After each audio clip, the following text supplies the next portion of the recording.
Bine Kordež je prevzemal Merkur s krediti, ki so jih pri Gorenjski banki najela podjetja Alpos, Viator, Vektor in G skupina, ki so kasneje končala v stečaju. Kredite za Kordeža pa so najeli še H&R, lastnik Idrijske Hidrije, Salonit Anhovo in Iskratel, ki danes zaradi teh dolgov dihajo na škrge. Načrt sta zasnovala Kordež, ki prek Merfina ni mogel več najemati kreditov za prevzem Merkurja, in predsednik uprave Gorenjske banke Gorazd Trček. To dokazuje dokument, kjer Kordež glede kredita, ki ga je nato najel lastnik Hidrije, H&R, zapiše.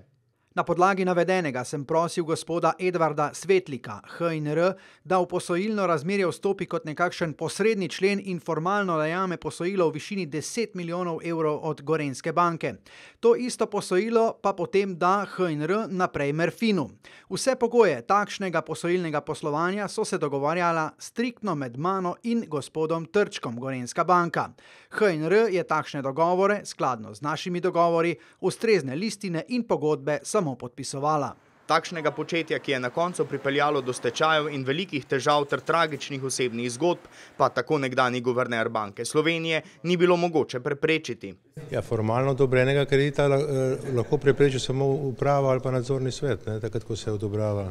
Ker pa so bili s Kordežem oziroma Merkurjem kapitalsko povezani tako nadzorniki kot uprava banke, ni ukrepal nihče. Posledice pa so čutili delavci podjetij, ki so za Kordeža najemala kredite. Samo s stečajem Viatorja in Alposa je delo izgubilo 780 ljudi, skupno pa je brez dela ostalo 950 delavcev. Tista podjetja, ki še delajo, pa imajo tudi zaradi spreg s Kordežem in Trčkom velike dolgove in težave pri poslovanju.